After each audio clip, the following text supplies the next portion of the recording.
It's not every day that you see a beaten up for kids. Usually these games are made for people like me, meaning people that lived the golden age of the genre. Being games so popular nowadays, it was about time for someone to create one that could be played by the little ones without them being trashed by unmerciful enemies, because they can grasp in time how to properly control the characters or how to make a combo. But before I forget, hi, I am Savino, and this is The Flying Kick.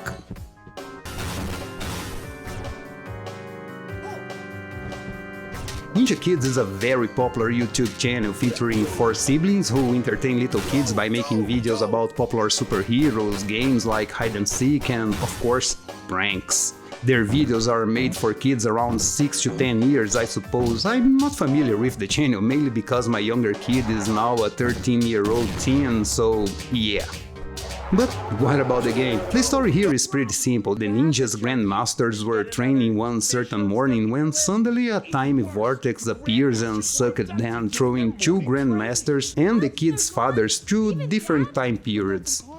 Yeah, as you can see in the thumbnail and in the game, this is very inspired by the Turtles, more specifically Turtles in Time. While the story is not very big, you will see many dialogues happening between the kids and the villains during the game, giving you some context of what's happening, but honestly, unless your kid is a fan of the show, there's nothing that you can't miss here. Graphically, the game looks, well, a bit generic. The game is all in 3D, as you can see, and while the models, especially the kids, look good, they look a bit plastic and generic. I mean, it is not terrible, but it feels uninspired. There is some use of lighting here and there, but it's all for nothing since the lights are baked in the textures and are not dynamic nor create shadows when the character passes in front of them. The backgrounds are also a little bland with only a few details here and there. I think it could use more depth since it's very noticeable that the backgrounds end not that far from you. The main thing with the graphics here is the absence of a good lighting. The models and the textures are not bad, but they look bland in the game thanks to the lack of anything to properly highlight the details. Again, this is a kids game, but I don't think this is an excuse to make the graphics bland. Kids have an artistic sense, and while they can be blinded by their excitement in seeing their heroes on the screen, sooner or later they will start to compare to other games they saw,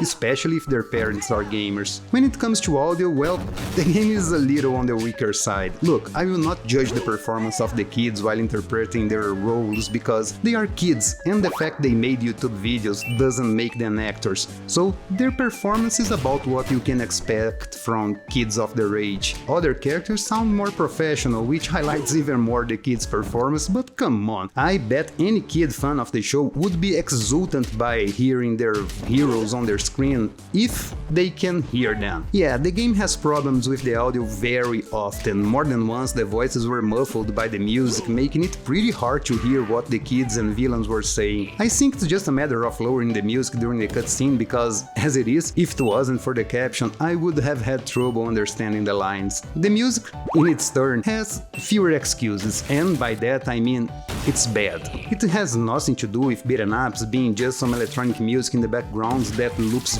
very quickly. There are in total 4 tunes in the game, and consider that the game has 16 levels, you will hear them a lot. I guess they may not even be that bad, but they repeat so much that I end up getting tired of them pretty quickly. I don't know if the tunes are related to the kids' YouTube show, which would explain it a little, but wherever they came from, they should go back and stay there.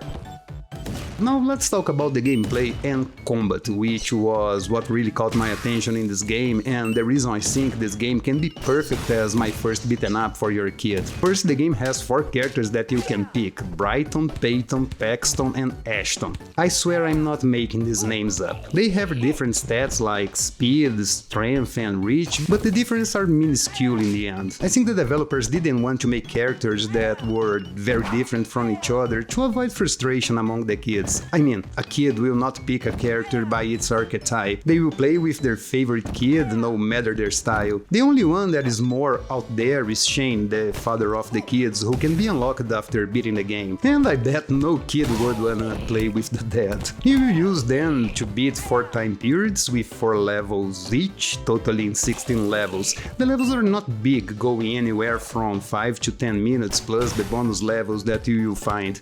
In these levels you will get coins that that can be used as continues, and you get a ton of them pretty easily, making beating the game not a hassle at all, especially because the continue revives you on the spot even when you playing alone. Impressively, you have a ton of stuff that you can do in this game. Here you get your light attack, heavy attack, jump, grab slash use button, run button, and your special. Your special has its own bar that will be filled as you beat your enemies, and I must say it fills up pretty quickly, and when it's full you can press the shoulder buttons to become a ninja with faster and strong attacks. You can also turn back to your regular persona and unleash a huge explosion that can kill enemies on the spot. This surely will consume your whole bar, but as I said, you will refill it pretty quickly. One thing that I find really interesting in this game is this.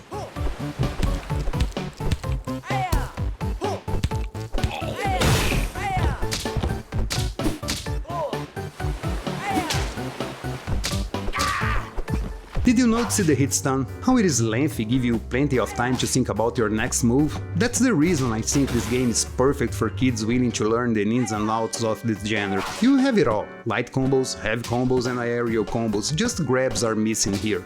I said you have a grab button, but this is just for items on the floor. The thing with most beaten ups is the speed.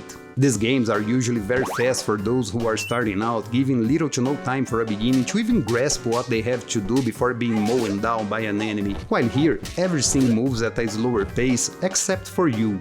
Common enemies and bosses take a huge time telegraphing their strike, and you have plenty of time to notice what they are doing and get out of the way, making the game a bit easier for those who already have a beard and a story to tell. And while it's always slow and kept simple, you can make some cool combos here. Nothing that will compete with Streets of Rage 4, but honestly I was surprised by how good it feels to perform the combos. Sure, you won't be comboing enemies left and right, expressing all your combat creativity in this one. While you have a good number of moves here, it will soon be pretty obvious for a veteran player which combination is the most effective against almost every enemy.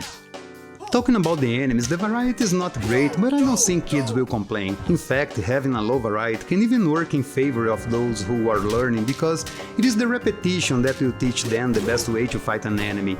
But not everything is perfect here. In later levels, the enemies start to get very spongy, making the combat more like a chore than anything else. Some enemies can block your attacks, and unless you spend a special on them, it will take a lot of time before being able to proceed. Damage sponges are never fun, and I'm pretty sure that this can frustrate some of the kids playing this game. There's a robot car in the last world that's incredibly easy to defeat, but you take a lot of time beating and beating the little car until it explodes. The same can be said about the carnivorous plant from the third level that will dig itself in the ground all the time while you do nothing and wait for it to return. Beaten ups are supposed to be fast as they can be, and having to wait doing nothing while the enemies is off screen is no good. And talking about off screen, this is another flaw in this game. Some enemies can shoot projectiles and they will shoot even when they are off screen, giving you no chance to react, interrupting your combos or just annoying you. The bosses are another weak point in this game. They are extremely easy to beat, not because I'm experienced enough, but because their attack patterns are so predictable that even a small child won't be having a problem with them. I mean, while I understand why they are easy, bosses are supposed to test your fighting skills and not your step aside while he telegraphs his move skills. The game also offers some extra modes like a boss rush, a challenge mode, and a quick play mode where you can pick any one of the 16 levels from the game. It's a pretty complete package if you ask me. Ninja Kidz Time Masters is not a bad game. As I said exhaustively, this is not a game for me or for you, but for our kids. The slow combat, the theme of the game, and even the cast were all created for kids who watch the YouTube channel and are fans of the crew. Sure, kids that never heard of them can also enjoy the game thanks to its simple story and beginner-friendly combat, but the later levels can become a chore even playing with 4 people. The game costs $30, which in all honesty I think it is a bit too much for what the game has to offer. While the game is pretty complete with more modes and characters than a lot of games around, and most importantly can be a nice venue to learn the ways of beaten ups, unless your kid is a huge fan of the show, I think it's pretty expensive. If your kid falls in this category, I think it can make a good gift for them. Otherwise, I would recommend you wait for a sale or try to find the physical release for a lower price. And if you don't have kids, well, Thank you so much for watching this whole video, you're awesome, dude. And that's it for the video, guys. I'm sorry that I was missing in action last week, but I've been through a ton of stuff in real life that prevented me from uploading what I wanted to. I will try to upload more videos this week if everything goes smoothly. Please don't forget to like and subscribe, and if you like what I do here, you can support me here on YouTube by becoming a member of the channel. Other than that, I hope you all have an awesome day, and remember, keep it up.